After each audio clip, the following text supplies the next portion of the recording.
हरे राम राम राम हरे हरे, हरे कृष्णा कृष्णा कृष्णा हरे हरे, हरे राम राम राम हरे हरे, हरे कृष्णा कृष्णा कृष्णा हरे हरे, हरे राम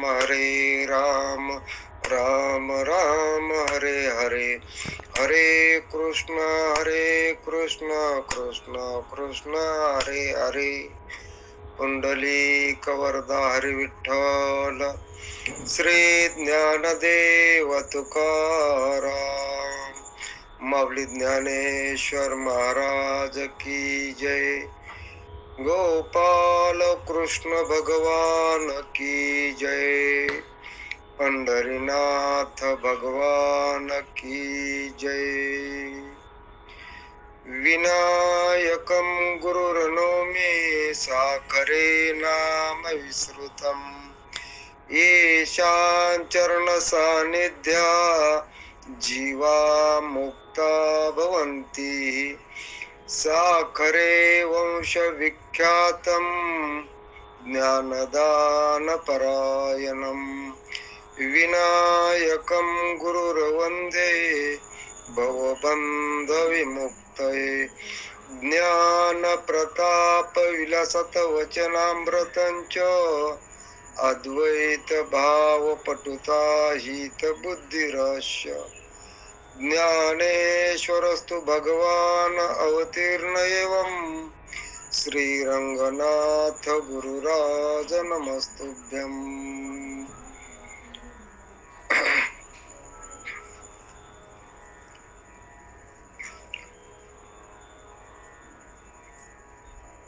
हे उपजे आणि नाशे,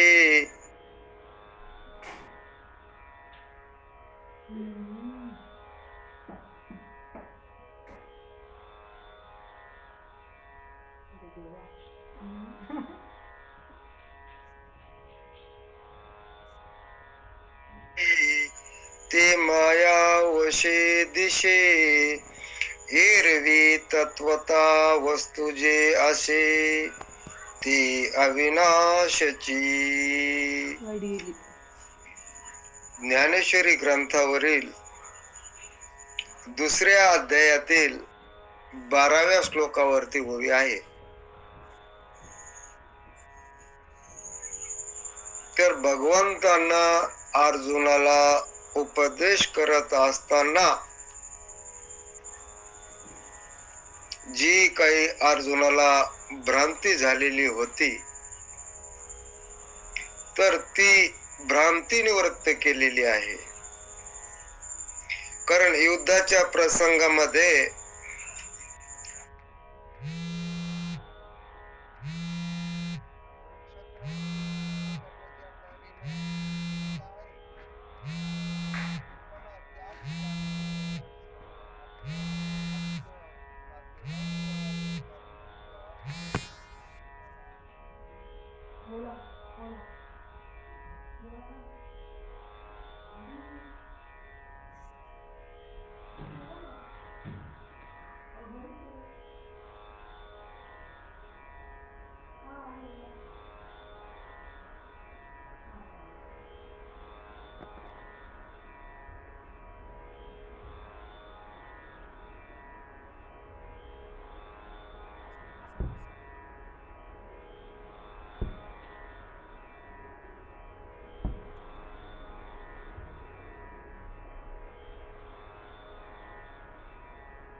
मोनेट पण पडलो.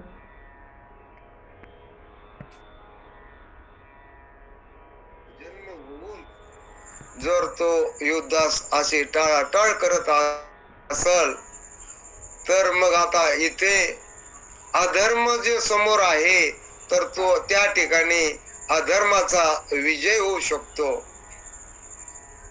म्हणून अर्जुनाला केवळ मोह झाल्यामुळं अर्जुन युद्धास टाळाटाळ करत असतानाही भगवंताच्या लक्षात आलं.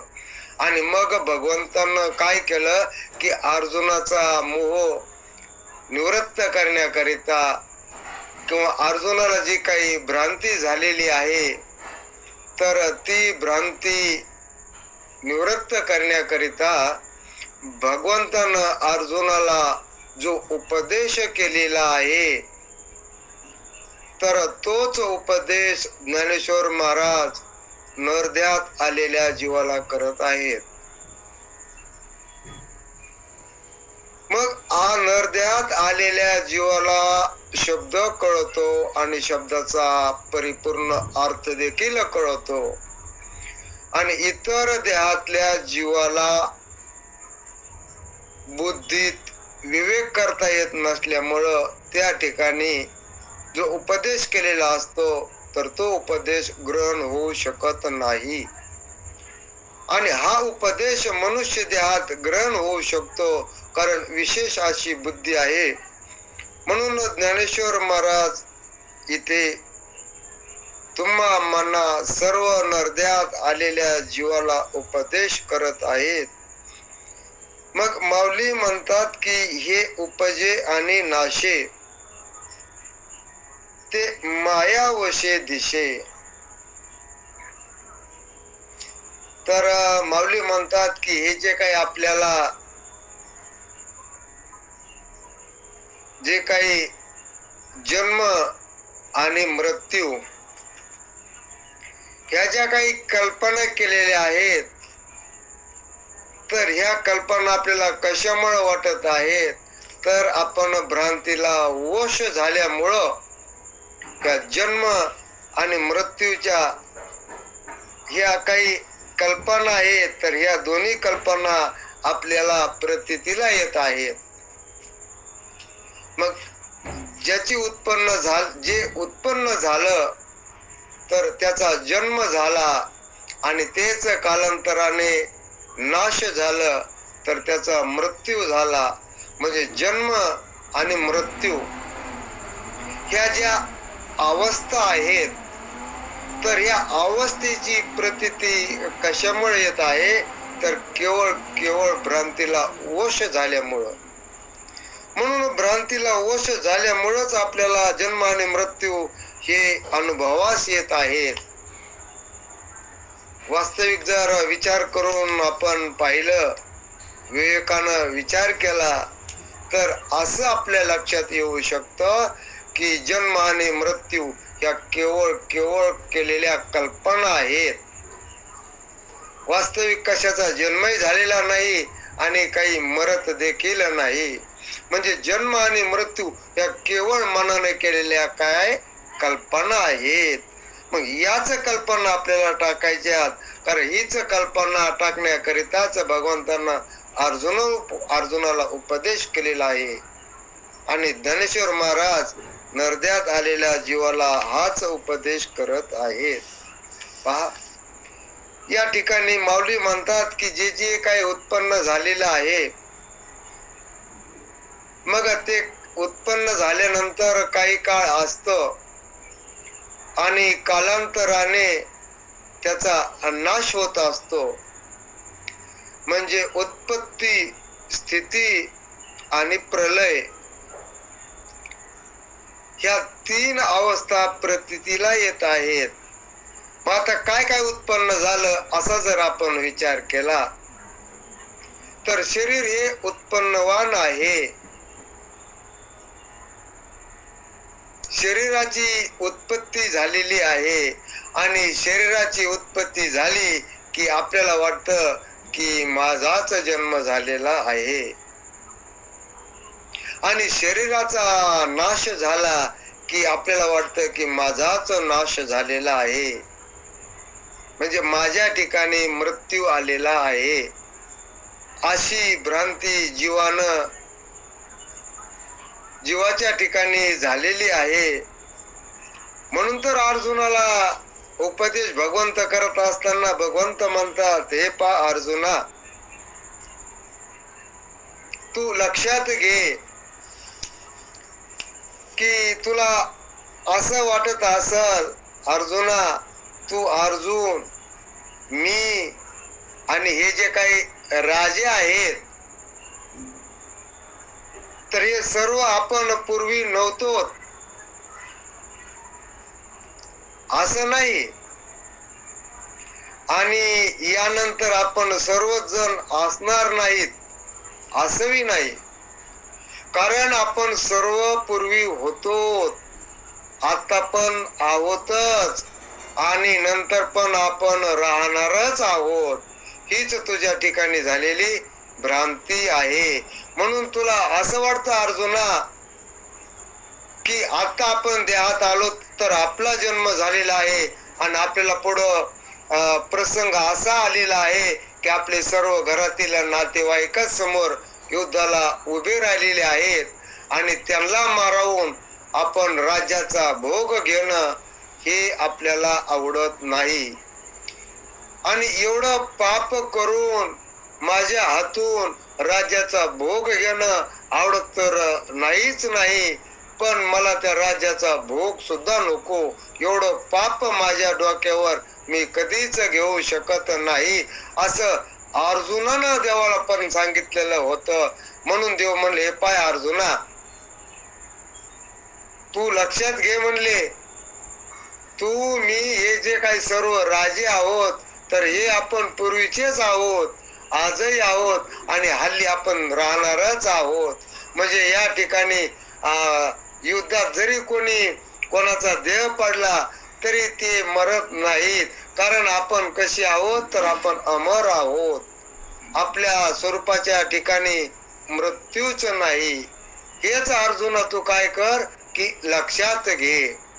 म्हणून आपल्याला अशी भ्रांती झालेली आहे की शरीराचा जन्म झाला की माझाच जन्म झाला आणि शरीराचा नाश झाला की माझाच नाश झाला.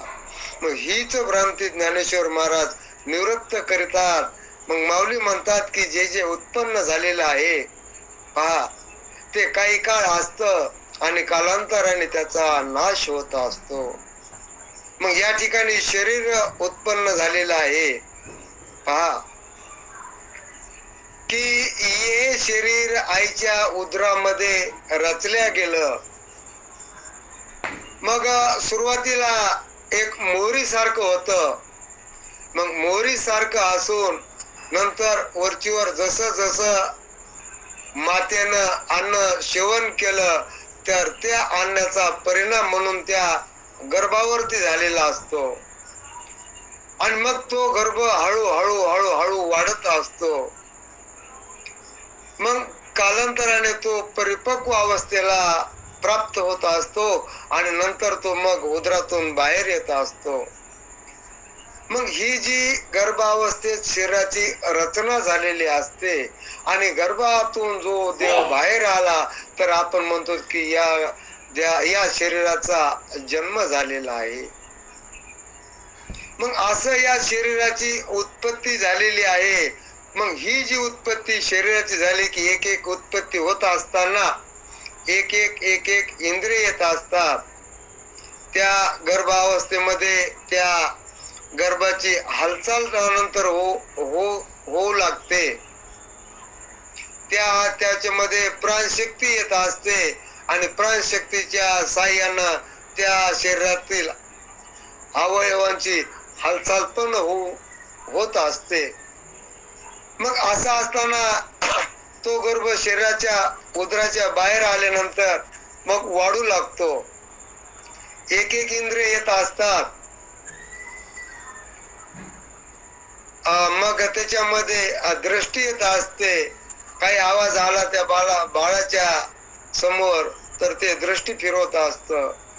मग एक इंद्रिय येत असतात. ते इंद्रिय पण काही काळ राहत असतात आणि जे येत असत ते काही काळ राहत असत आणि कालांतराने ते निघून जात असत. मग देह हा आलेला आहे, तो काही काळ राहणार आहे आणि कालांतराने तो निघून जाणार आहे. इंद्रिय येणार, एक इंद्रिय येत असतात. इंद्रिय पण काही काळ राहत असतात आणि एक इंद्रिय निघून जात असतात. मग जे आलेलं असतं ते काही काळ राहत असतं आणि कालांतराने ते निघून जात असतं. मग असा हा देह उत्पन्न झालेला आहे. मग देह उत्पन्न झाला, इंद्रिय आले की आपल्याला वाटतं की मग माझाच जन्म झालेला आहे. पण आपला जन्म झालेला नसतो. हेच इथं माऊली आपल्याला सांगतात की हे जे काय जन्म जो आपल्याला वाटतो जन्म झाला, तर जन्म नसून ही केवळ भ्रांती झालेली आहे. मग कशी उत्पत्ती झाली या देहाची, कुठून उत्पत्ती झाली, तर माऊलीनं अगदी स्पष्ट निरूपण केलेलं आहे की मग जे काही त्रिगुणामध्ये असतं पहा, जे जे 3 गुणामध्ये असतं त्याचीच उत्पत्ती होत असते. आता त्रिगुणामध्ये इथं शरीर म्हटलं की हे पंचतत्वाचं आहे आणि ते त्रिगुणात्मक आहे. मग जे जे गुणात असतं त्याची उत्पत्ती होत असते. मग आता इथं 3 गुण म्हटलं की या शरीराचा जो काही आकार आहे, मग तो सर्व आकार हा तमगुणाचा आहे. या शरीरामध्ये ज्या काही क्रिया होत आहेत, तर त्या सर्व क्रिया रजगुणाच्या आहेत.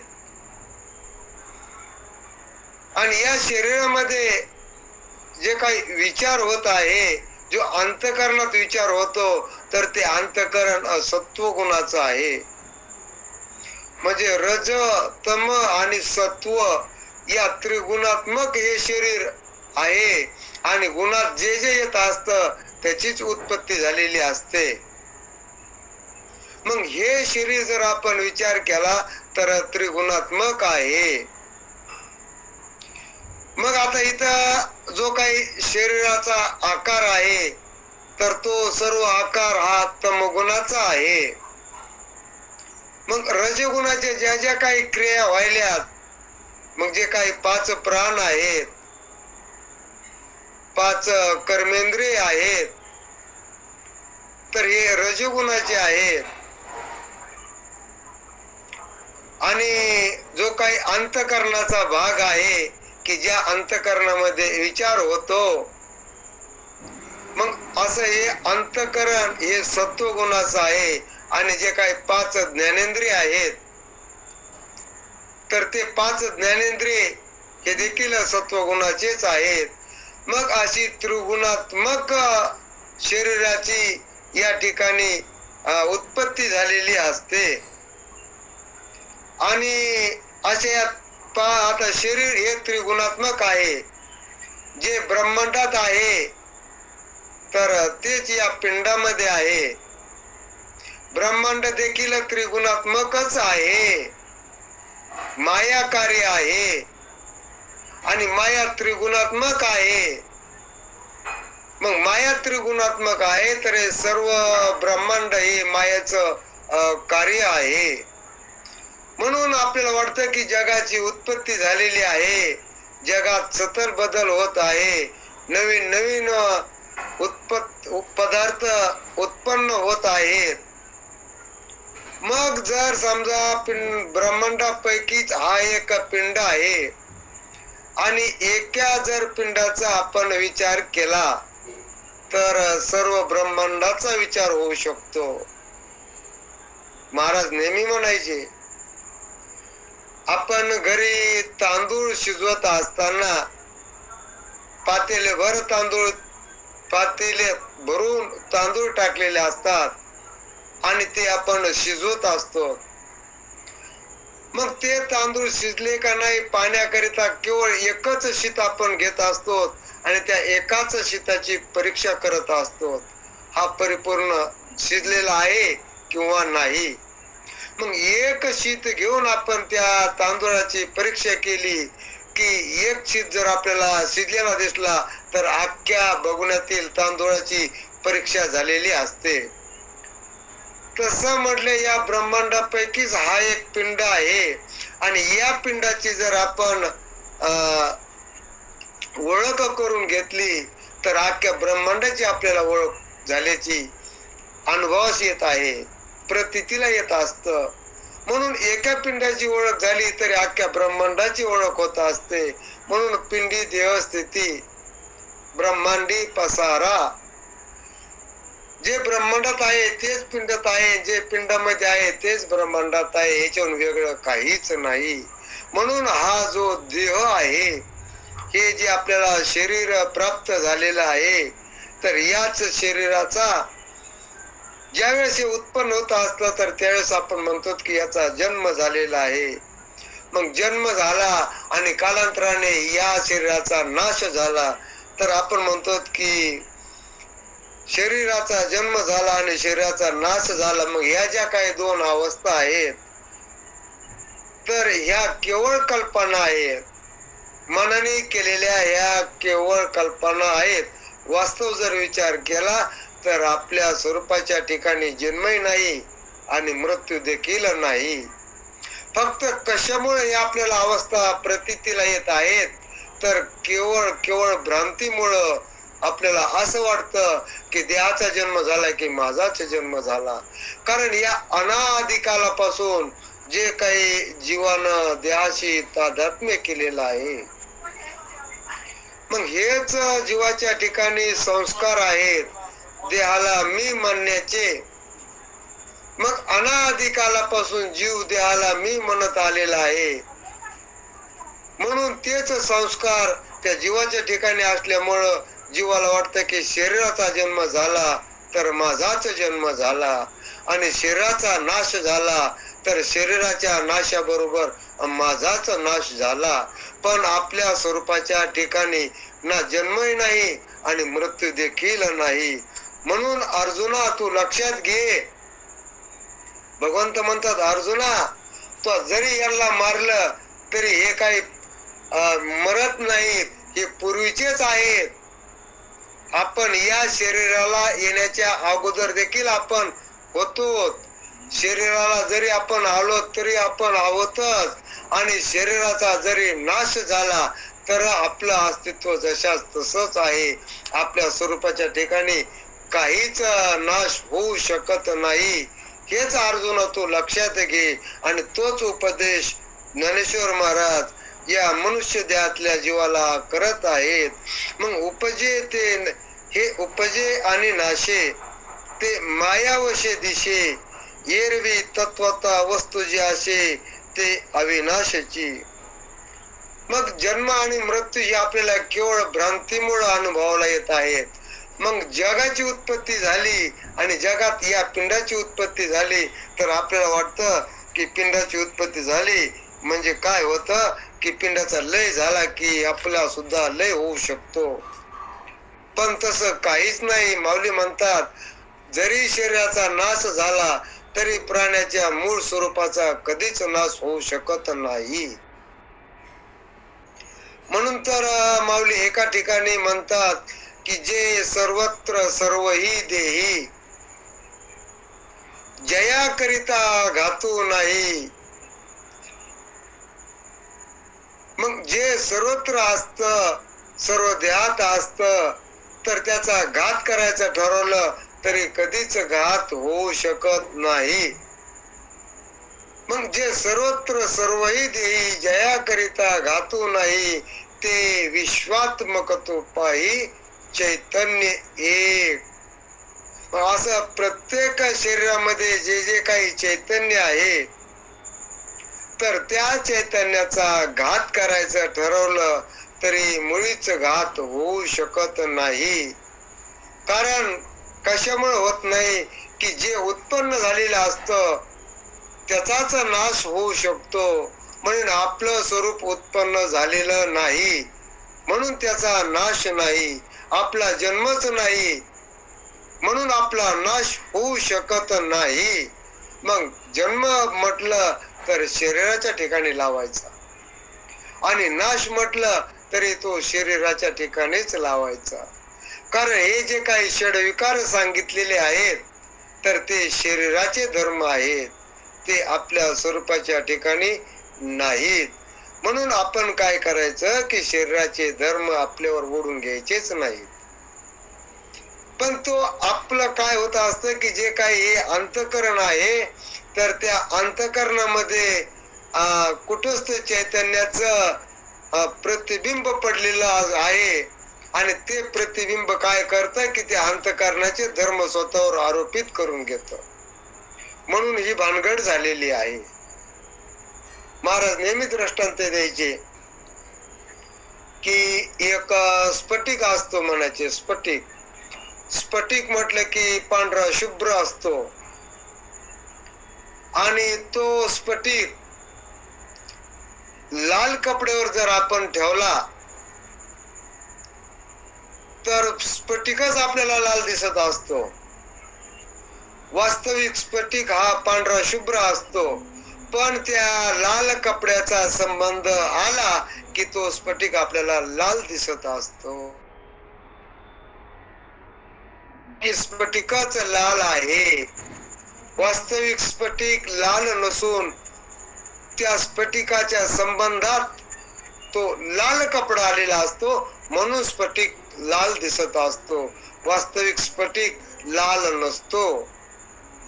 किंवा आपण महाराज नेहमी म्हणायचे आपण ग्रामीण भागातले असतो. मग ग्रामीण भागात शेतकरी असतात ना, तर मग ते शेतकरी काय करत असतात की शेतीचं जे काही साधन असतं, झाडे झुडप तोडण्यासाठी काही कुऱ्हाडी असतात, त्या कुऱ्हाडी आपण खराब झाल्यानंतर त्या कोण्यातरी एखाद्या लवाराकडे घेऊन जात असतो आणि तिथं तो लवार काय करतो की अग्नीच्या भट्टीमध्ये टाकत असतो. मग तिकडे जात असताना ती कुऱ्हाड लोखंडाची असते, ती आपण हातामध्ये घेत असतो आणि हातामध्ये घेऊन त्या लवाराकडे जात असतो. मग लवाराजवळ गेल्यानंतर तो लवार काय करत असतो की त्याला धार देण्यासाठी ती कुऱ्हाड अग्नीच्या भट्टीमध्ये टाकत असतो. मग जशी ती कुऱ्हाड अग्नीच्या भट्टीमध्ये टाकली की त्यावेळेस ते लोखंड लाल असं तापत असतं, लाल जरीत दिसत असतं आणि ते परत पोळत असतं. मग वास्तविक लोखंड लाल नसतं आणि लोखंड पोळत पण नसतं, पण ज्या वेळेस त्या लोखंडाचा आणि अग्नीचा संबंध येत असतो, मग दोन्हीच्या संबंधामध्येच ते जे काही अग्नीचे धर्म आहेत तर ते त्या लोखंडावर जात असतात. लोखंड आपल्याला पोळत असतं. पोळणे हा धर्म अग्नीचा आहे, पण तो अग्नीचा धर्म त्या लोखंडावर जातो म्हणून लोखंड पोळत असतं. आणि रूप हा जो अग्नीचा धर्म आहे तर ते रूप लाल भडक जे असं रूप असतं अग्नीचं, तर ते त्या लोखंडावर जात असतं आणि आपल्याला मग वाटतं की काय कुऱ्हाड लाल झालेली आहे आणि ती कुऱ्हाड एकदम पोळत आहे. वास्तविक ते धर्म त्या लोखंडाचे नसून ते अग्नीचे धर्म असतात. तसं या ठिकाणी जे काही अंतःकरण आहे तर त्या अंतःकरणामध्येच या कुटस्थ चैतन्याचा आभास किंवा प्रतिबिंब पडलेला असतं. मग त्या प्रतिबिंबावर काय होतं की त्या अंतःकरणाचे धर्म त्या प्रतिबिंबावर पडत असतात. म्हणून आपल्याला ते प्रतिबिंबाला वाटतं की मग माझाच जन्म झाला, मीच करता आहे, मीच भोगता आहे, मीच पापी आहे, मीच पुण्यवान आहे, मीच संकल्प आणि विकल्प करणारा आहे. मग असे या देहाचे अंतःकरणाचे धर्म तो आभास काय करत असतो की दोन्हीचा संबंध आल्यामुळं तो स्वतःवर आरोपित करून घेत असतो. म्हणून त्या आभासाला वाटतं की मग शरीराचा जन्म झाला की माझाच जन्म झाला. वास्तविक आभास म्हटलं की पहा तर एक दुपारच्या वेळेस सूर्य माथ्यावरती आलेला असतो वरी, आणि जर आपण खाली दुपारच्या वेळेत काही घट ठेवले आणि त्या घटामध्ये पाणी भरलं तर त्या पाण्यामध्ये काय होतं की सूर्याचं प्रतिबिंब आपल्याला प्रतीतीला येत असतं. समजा गृहीत धरू आपण की 100 घट आपण पाण्याने भरून बाहेर ठेवले, मग वरून सूर्याचा प्रकाश त्या घटावरती पडलेला असतो आणि मग त्या घटातल्या पाण्यामध्ये त्या सूर्याचं प्रतिबिंब पडलेलं असतं. मग अशा अवस्थेमध्ये सूर्याचं प्रतिबिंब जरी त्या घटात पडलं तर मग त्या घटात जरी पडत असेल तरी त्या प्रतिबिंबाचा जन्म झाला असं आपण कधीच म्हणत नाही. जर त्या प्रतिबिंबाचा जन्म झाला असं जर आपण म्हटलं तर त्या प्रतिबिंबाचे आई आणि वडील कोण आहेत असा स्पष्ट आपल्याला प्रश्न निर्माण होतो. म्हणून त्या घटामध्ये सूर्याचं प्रतिबिंब पडलं की लगेच तिथं प्रतिबिंब घटात त्या पाण्यात सूर्याचं प्रतिबिंब पडलेलं असतं. आणि समजा एखादा घट फुटला तर त्या फुटलेल्या घाटामध्ये सूर्याचं प्रतिबिंब दिसत नाही, कारण त्या घाटातलं पाणी निघून गेलं तर त्या घाटामध्ये सूर्याचं प्रतिबिंब दिसत नाही. म्हणून ज्या घाटात सूर्याचं प्रतिबिंब दिसत नाही, मग ज्या सूर्याचं प्रतिबिंब त्या घाटात पडलं होतं तरी त्या सूर्याचा कधीच नाश होऊ शकत नाही. मग पाणी गेलं की प्रतिबिंब फक्त आपल्याला दिसत नाही दिसत त्या प्रतिबिंब. मग ज्या सूर्याचं प्रतिबिंब पडलं त्या सूर्याचा कधीच नाश होऊ शकत नाही, हे मात्र लक्षात घ्यायचं. तसं म्हणले हा झाला दृष्टांत.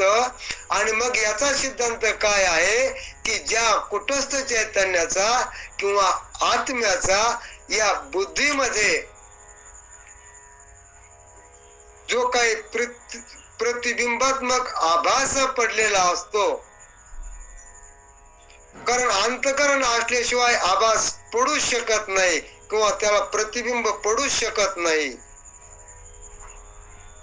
मग जर एखादा देहाचा नाश झाला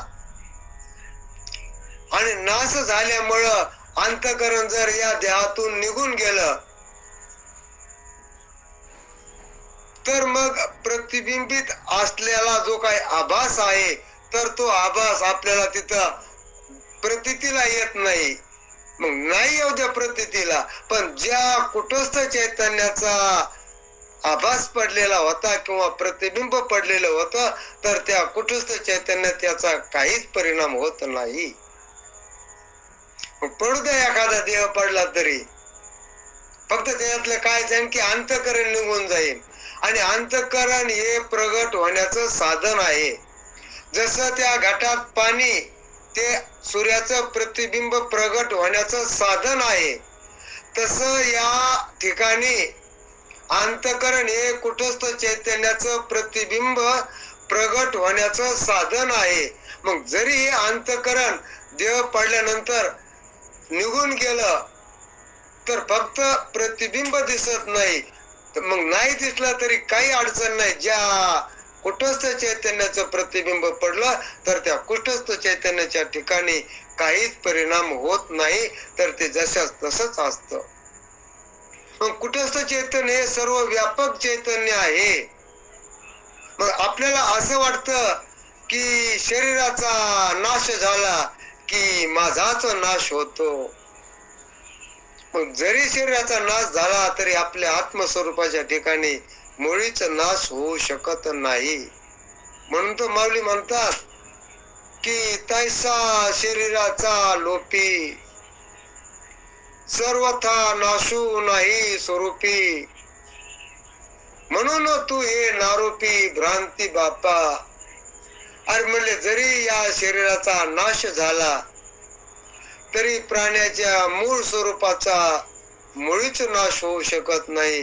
म्हणून बाबा तू स्वरूपाच्या ठिकाणी भ्रांतीचा आरोप करू नकोस, कारण तुझ्या स्वरूपाच्या ठिकाणी जन्मही नाही आणि मृत्यू देखील नाही. मग शरीर असल तरी आपलं अस्तित्व आहेच आणि शरीर नसल तरी आपलं अस्तित्व आहेच. मग आपलं अस्तित्व शरीरावर अवलंबून नाही. पहा, कारण आपल्याला असं वाटतं की शरीर असेल तरच मी आहे, पण शरीरावर आपलं अस्तित्व नसून आपल्याच अस्तित्वावर शरीर आहे, हे आपण लक्षात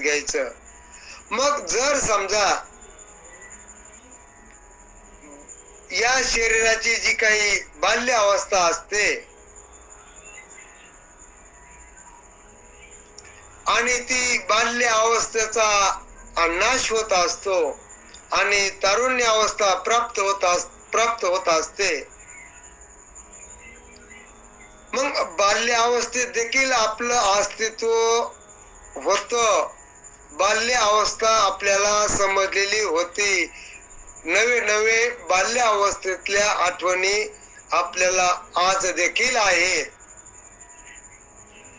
मग तारुण्य अवस्थेत सुद्धा बालपणातल्या आठवणी राहतात आणि तारुण्य अवस्थेतल्या आठवणी सुद्धा वार्धक्य अवस्थेत राहतात. म्हणून मी बालपणातही होतो, तारुण्यपणातही होतो आणि आज वार्धक्य अवस्थेत देखील आहेच. कारण शरीराचा बदल झाला तरी माझा बदल झाला नाही. मी जशाच तसाच आहे. मग बाल्य अवस्था मी होतो, मग आज मी बाल्य अवस्थेला सोडून देखील आहे.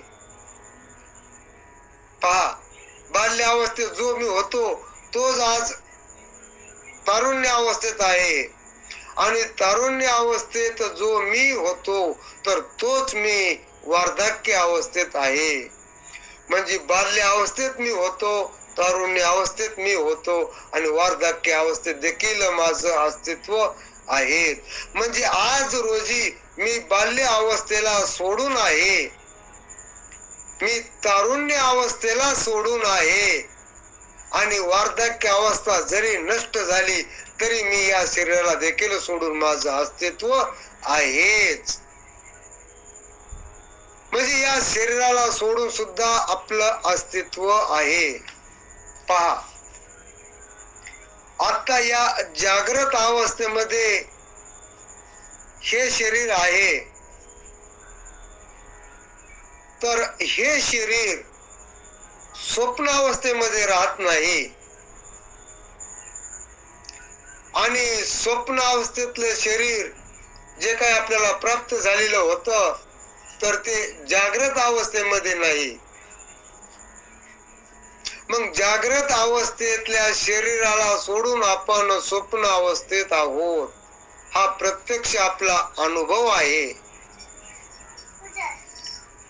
आणि स्वप्न अवस्थेतल्या शरीराला सोडून देखील आपण आता जागृत अवस्थेमध्ये आहोत. हा देखील आपला अनुभव आहे. मग जागृत अवस्थेतला देह आणि स्वप्न अवस्थेतला देह या दोन्ही देहाला सोडून आपण सुसुप्ती अवस्थेमध्ये आहोत.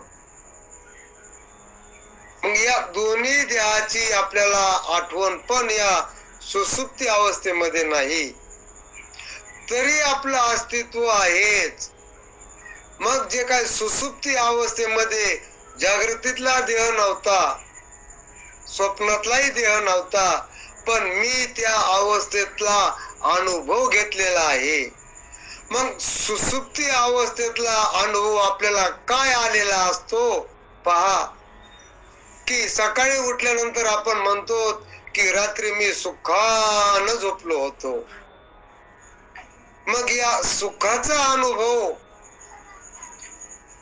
सुसुप्ती अवस्थेत मला आलेला होता.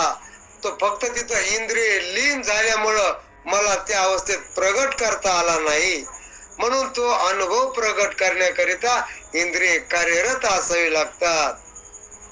म्हणून जागृत अवस्थेत ते इंद्रिय कार्यरत झाल्यानंतर माझा तो अनुभव मला सांगता आला. म्हणून या शरीराला सोडून माझं स्वप्न अवस्थेत राहणं आहे आणि स्वप्न अवस्थेतल्या देहाला सोडून मी जागृत अवस्थेत राहत आहे. म्हणजे दोन्ही शरीराला सोडून माझं अस्तित्व आहे. मग याचाच अर्थ असा आहे की शरीर राहो अथवा जावो. मग शरीर राहिलं तरी माझं अस्तित्व आहे आणि शरीर नाही राहिलं तरी माझं अस्तित्व जशाच तसंच आहे. माझ्या स्वरूपाच्या ठिकाणी यत्किंचितही बदल नाही. मग जे जे बदलत असतं ते आपलं स्वरूप नसतं. मग इथं देह तर बदलला, इंद्रिय बदलले, प्राण शक्ती सुद्धा बदलली, मन सुद्धा बदललं. मग जे जे बदलत असतं तर ते आपलं स्वरूप नसतं आणि आपण त्याहून वेगळे असतो. हाच वेदांत शास्त्राचा सिद्धांत आपण लक्षात घ्यायचा. मग आपण कशी आहोत? आपण गुणात नाहीत, आपण गुणाच्या अतीत आहोत, गुणाच्याही पलीकडे आहोत. मग उत्पत्ती ही कोणाची होत असते? तर जे काही त्रिगुणामध्ये आहे तर त्रिगुणातल्याच पदार्थाची उत्पत्ती होत असते. तर तेच काही काळ राहत असतं आणि कालांतराने त्याचा नाश होत असतो. तर मी 3 गुणाहून पलीकडे आहे. तर माऊली एका ठिकाणी स्पष्ट म्हणतात की हा गुण त्रय रहितो. काय म्हणतात माऊली? हा गुण त्रय रहितो, व्यक्तीशी अतितू, अनादि अविकृतू, सर्व रूप. हा आत्मा कसा आहे? तर 3 गुणांनी रहित आहे, आकाराच्याही पलीकडचा आहे. म्हणजे याच्या ठिकाणी आकार देखील नाही, तर तो निराकार आहे, अनादि आहे, विकार न पावणारा आहे. म्हणजे याच्या ठिकाणी बदल अजिबात नाही, कुठल्याच प्रकारचा विकार नाही. विकार म्हणजे बदल, कुठल्याच प्रकारचा बदल नाही. आणि सर्व रूप आहे, म्हणजे सर्व व्यापक आहे. हे आत्म्याचं स्वरूप लक्षण सांगितलेलं आहे आणि ते आपण आहोत. म्हणून आपल्या ठिकाणी जन्मच नाही, फक्त त्रिगुणात्मक पदार्थाचा जन्म होत असतो. मी 3 गुणांच्याही पलीकडे असल्यामुळं मी अनादि आहे. अनादि या शब्दाचा अर्थ उत्पत्ती रहित, पूर्वीचाच आहे, मी मूळचाच आहे. म्हणून माझ्या ठिकाणी जन्मही नाही आणि मृत्यू देखील नाही. असं माझं त्रिकाल अबाधित असणार स्वरूप आहे. मग ह्याच स्वरूपावर जी काही देहाची देखील कल्पना केलेली आहे, जगाची कल्पना केलेली आहे, जीवाची देखील कल्पनाच केलेली आहे आणि ईश्वराची देखील एक कल्पनाच केलेली आहे. मग या कल्पना जर आपण टाकून पाहिलं, म्हणून तर माऊली एका ठिकाणी म्हणतात की आमुचा प्रकृती पलीकडील भाऊ, जरी कल्पनेवीन लागसी पाहो, तरी मजमाजी भूते हे वाहो, जे मी सर्व मनोनी. मग या जर सर्व कल्पना टाकून पाहिल्या तर मग आपल्या स्वरूप स्थितीच्या ठिकाणी भूत मात्रा किंवा प्राणी मात्र आहेत असं म्हणणं देखील गौणच आहे. कारण की सर्व काही मीच आहे. मग या शरीराला, शरीर सुद्धा आपल्या स्वरूपावरच प्रतीतीला आलेलं आहे. शरीरच नव्हे तर ब्रह्मांड देखील आपल्या स्वरूपावरच प्रतीतीला आलेलं आहे. पण आपल्याला वाटतं की हे शरीर, हा पिंड आणि हे ब्रह्मांड, म्हणजे पिंडाच्या आणि ब्रह्मांडाची देखील आपण आपल्या स्वरूपावरच केलेली कल्पना आहे. म्हणून तर एका ठिकाणी निश्चलदासजी म्हणतात की ज्याच्या अज्ञाने भाषे जगात, जसा दोरीवरी सर्प दिसत, परी दोई ठाईना सर्प जगत, ते स्वतंत्र आणि स्वयं ब्रह्म मीच असे. काय म्हणतात की ज्याच्या ज्ञानानं जगत भासलेलं आहे, तर त्याच्याच ज्ञानानं त्याची निवृत्ती होत असते. मग आपल्या स्वस्वरूपाच्या अज्ञानामुळं आपल्याला जगाची प्रतीती आलेली आहे. मग आपल्या स्वस्वरूपाचं ज्ञान झालं तर जग आपण म्हणतो तर ते जगच राहत नाही, तर हे आपल्या आत्मस्वरूपावर प्रतीती मात्र कल्पित आहे. मग जे आपल्याच स्वरूपावर ते भासमान आहे आणि त्याला आपण खरं समजतो, हाच आपल्याला मूळ झालेला भ्रम आहे. मग आपल्या स्वरूपाचं जर ज्ञान आपल्याला यथार्थ झालं तर या ब्रह्मांडाला आणि पिंडाला आश्रय असणारा तो आपलाच आहे, ते आपल्यावरच भासलेलं आहे. म्हणून तर ज्ञानेश्वर महाराज सुद्धा म्हणतात की माझी या विस्तारलेपणाचे नावे,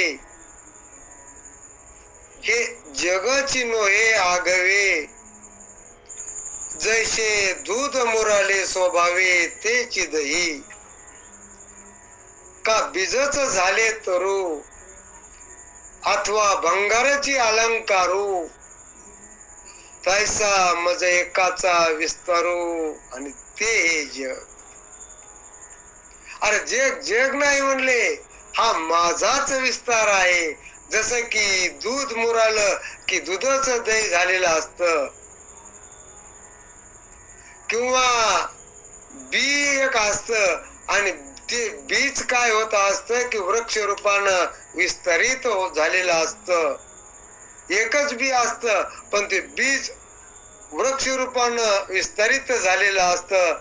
तसं म्हणले का हा जसा त्या बियाचाच वृक्ष रूपानं विस्तार झालेला असतो, तसाच माझा या जग रूपाने विस्तार झालेला आहे. मग हा जग नाही तर हा माझाच विस्तार आहे, चैतन्याचाच विस्तार आहे. नवे नवे हे चैतन्यच आहे. जग नोहे अवघा जनार्दन, जगच नाही तर मग हे काय आहे तर जनार्दनच आहे. पहा, थोडक्यात आपण विचार करू. आता हे जे आपण ज्याला जग संबोधतो, महाराज नेहमी म्हणायचे ज्याला आपण जग म्हणतो, तर जग म्हणजे काय? 5 विषय किंवा 5 तत्व घ्या.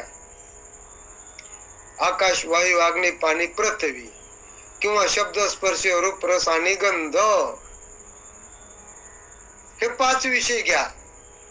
आता 5 आहेत का 3च गुण आहेत? थोडं जवळ यायचं आपल्याला.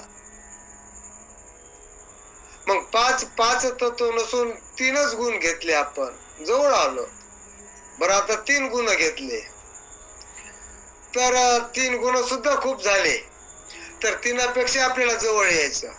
आता 3 गुण का एकच जड आहे? आता एकच जड घेतलं म्हणजे 5चा समावेश 3मध्ये केला आणि 3चा समावेश एका जडामध्ये केला. आता एक जड आणि एक चैतन्य, ब्रह्मांडामध्ये फक्त 2च राहतात. एक राहिलं जड आणि एक राहिलं चेतन. मग जडाची सिद्धी करत नाही, जडाला कळतच नाही. मग जडाला कळत नसल्यामुळं जडाची सिद्धी करत नाही. जग कधी म्हणतं का मी जग आहे म्हणून? नाही, कारण जगाची सिद्धीच करत नाही. मग ज्या जगाची सिद्धी जग करत नाही तर ते मग असिद्धच आहे. मग त्या जगाची सिद्धी कोणी केली तर चैतन्याने सिद्धी केली. मग ज्या चैतन्यानं या जगाची सिद्धी केली तर एक तेच चैतन्य सिद्ध आहे, बाकी सगळं असिद्ध आहे. मग एक चैतन्य सिद्ध आहे तर तेच एक खरं आहे आणि त्या चैतन्याचा सर्व विस्तार आहे. म्हणूनच महाराज म्हणतात की एका जनार्दनी एकपणे उभा आणि चैतन्याची शोभा शोभत अशी. अशी ही एका चैतन्याची जी शोभा आहे आणि तेच आपलं स्वरूप आहे. मग याचाच फक्त आपल्याला विस्मरण झालेलं आहे, याचीच आपल्याला भ्रांती झालेली आहे. आणि हीच भ्रांती अर्जुनाच्या ठिकाणी झालेली होती. मग जरी या ब्रह्मांडाचा नाश झाला, पहा आता थोडक्यात सांगायचं ठरलं तर जे आपलं अव्यक्त स्वरूप आहे त्यालाच आपण ब्रह्म असं म्हणतो. अव्यक्त निराकार नाही ज्या आकार, जेथुनी चराचर हरीशी भजे, असं असणार आपलं अव्यक्त स्वरूप आहे. मग त्या अव्यक्त स्वरूपातूनच माया निर्माण झाली. माया त्रिगुणात्मक निर्माण झाली आणि त्या मायेपासून आकाश झालं, वायू झाला, अग्नी झाला, पाणी झालं आणि पृथ्वी झाली. मग एका अव्यक्त स्वरूपातून इतक्याची निर्मिती झाली. म्हणजे आता मायेचा परिणाम म्हटलं की आकाश, आकाशाचा परिणाम वायू, वायूचा परिणाम अग्नी आणि अग्नीचा परिणाम पाणी आणि परत पाण्याचा परिणाम पृथ्वी. आता हा परिणाम घेतला आपण. आता याचं जर लय चिंतन करायचं ठरलं तर मग पृथ्वीचा लय पाण्यामध्ये होतो आणि पाण्याचा लय अग्नीमध्ये होतो, अग्नीचा लय वाऱ्यामध्ये होतो आणि वाऱ्याचा लय आकाशात होतो आणि आकाशाचा लय मायेत होतो आणि मायाचा लय आपल्या अव्यक्त स्वरूपात होतो. म्हणून आपल्या अव्यक्त स्वरूपातूनच हे सर्व आलेलं आहे आणि शेवटी ते आपल्याच अव्यक्त स्वरूपातच समाविष्ट होत असतं. मग जे आपल्यातूनच आलं आणि ते आपल्यामध्ये समाविष्ट झालं तर ते आपल्याहून वेगळंच राहत नाही, आपल्याहून वेगळंच नाही. मग तो आपलाच सर्व विस्तार आहे. आणि हेच ज्ञानेश्वर महाराज या ठिकाणी सांगतात की मग माऊली म्हणतात की हे उपजे आणि नाशे ते मायावशे दिशे, एरवी तत्वता वस्तू जी असे ते अविनाशची. मग हे उत्पन्न होत त्याचाच नाश होत असतो आणि आपल्या स्वरूपाचा नाश मुळीच होत नाही, कारण की ते उत्पत्ती रहित आहे, अनादी आहे, स्वयंभू आहे. त्याची सिद्धी त्यानंच केलेली आहे, स्वयंप्रकाश आहे आणि स्वयंसिद्ध आहे. दुसऱ्या पदार्थाची सिद्धी करायला आपणच केलेली आहे आणि आपली सुद्धा सिद्धी आपणच केलेली आहे. पण दुसऱ्या पदार्थाची सिद्धी करण्याकरिता आपल्याला इंद्रिय घ्यावा लागले आणि आपल्या सिद्धीसाठी आपल्याला इंद्रियाची सुद्धा गरज नाही, कारण आपण स्वयंसिद्धच आहोत. असं आपलं स्वरूप आहे. म्हणून माऊली म्हणतात की जैसे पवने तोय हलविले आणि तरंगाकार झाले, तरी कवनके जन्मले मनोते येतेत. माऊली म्हणतात की पहा, जसं वाऱ्यानं पाणी हल्ल्या जात. आता एखादा सागर आहे पाण्याचा, मग वारं सुटलं की त्या वाऱ्याच्या परिणामामुळं त्या पाण्याच्या सागरावर काय होत असतात की तरंग निर्माण होत असतात. मग असे जे तरंग त्या ठिकाणी निर्माण झाले तर मग आपण कधी म्हणतो का की बाबा इथं तरंगाचा जन्म झाला? कधीच म्हणत नाहीत. बरं, आपल्याला ते तरंग दिसत नाहीत का? पाण्यावर दिसतात. मग जसा पाण्यानं भरलेला अथांग सागर असतो, पण वारं जर सुटलं तर त्या वाऱ्याच्या परिणामामुळं तेच पाणी तरंग रूपामध्ये आपल्याला प्रतीतील येत असतं. तर मग त्या तरंगाचा जन्म झाला का, असा आपल्याला एक प्रश्न पडतो. तर तरंगाचा जन्म झालाच नाही, कारण तरंग पाहत असताना देखील ते पाणीच आहे आणि तरंग निर्माण होण्याच्या अगोदर देखील ते पाणी जसंच आहे. मग जरी तरंग निर्माण झाले तरी त्या पाण्यामध्ये काहीच बिघाड झालेला नाही आणि त्या तरंगाचा जन्म देखील झालेला नाही. आणि त्याची वायूचे स्फुरण ठेले आणि उदक सहज सपाटले, तरी आता काय निमाले विचारी पहा. बर, काय कालांतराने थोड्या वेळानं पुन्हा जी काही वाऱ्याचा परिणाम होता ते वारं शांत झालं. मग वारं शांत झाल्यानंतर जे काय त्या सागरावरती तरंग निर्माण झाले होते तर ते तरंग नाहीसे झाले.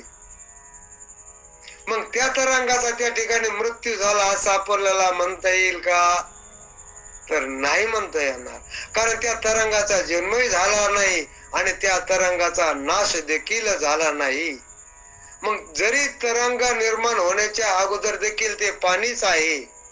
तरंग निर्माण असताना तरंग निर्माण झालेले आपल्याला प्रतीतीला येत असताना देखील ते हातामध्ये तरंग पकडला तरी आपल्याला पाणीच हातात आलं. बरं, तरंग नाहीसे झाले तरी ते पाणीच आहे, म्हणजे पाण्यावरच तरंग भासले आणि पाण्यावरच राहिले आणि त्या पाण्यामध्येच ते नष्ट झाले, तरी पाण्याच्या ठिकाणी काहीच झालेलं नाही. पहा, मग ते तरंग पाण्यावरच भासले आणि त्या पाण्यातच ते नष्ट झाले, म्हणजे पाण्याशी ते परत एकरूप झाले, तरी त्या पाण्यामध्ये काहीच बिघाड झालेला नाही.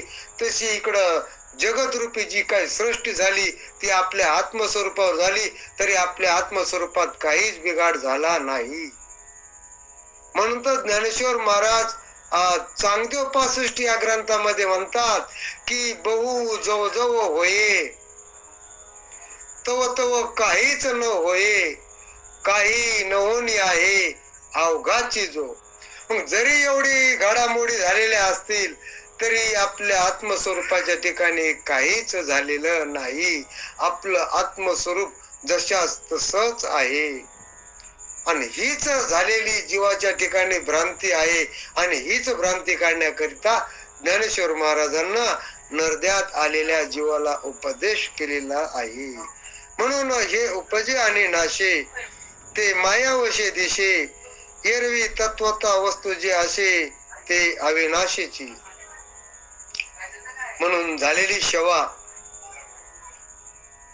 श्री सद्गुरु किर्लेकर बाबांच्या चरणी अर्पण करून, तुम्हा संतांच्या चरणी अर्पण करून मी इथेच सेवेला पूर्णविराम देत आहे. पुंडलिक वरदारी विठ्ठल श्री ज्ञानदेव तुकाराम माऊली ज्ञानेश्वर महाराज की जय. गोपाल कृष्ण भगवान की जय. पंढरीनाथ भगवान की जय. आता विश्वात्मके देवी येणे वागयत्न तोषावे, तोषो निमज द्यावे पसाय दान हे. जे कळांची व्यंकटे सांडो, तया सत्कर्मी रती वाढो. भूता परस्परे जडो मैत्र जीवांचे, तुरिदांचे तिमिर जाओ. विश्व स्वधर्म सूर्य पाहो, जो जे वांचिल तो ते लावो. प्राणी जात वर्षत सकळ मंगळी, ईश्वर निष्ठांची मांदियाळी. अनवरत भूमंडळी भेटतो तयाभूता. चला कल्पतरूंचे आरव, चेतना चिंता मनीचे गाव. बोलती जे अर्णव पियुषांचे, चंद्रमेचे आलांचन. मार्तंडचे तापहीन, ते सर्वाही सदा सज्जन. सोय रे होतो किंबहुना सर्व सुखी, पूर्ण होनी तिन्ही लोकी. भजिजो आदि पुरखी अखंडित आणि ग्रंथोपजीविये विशेष लोकीये द्रष्टा दृष्ट विजय हो आवेजी एत मने श्री विश्वेश्वराओ होईल दान पसाओ येणे वरे ज्ञान देव सुखिया झाला येणे वरे ज्ञान देव सुखिया झाला येणे वरे ज्ञान देव सुखिया झाला. ओम शांती शांती शांती.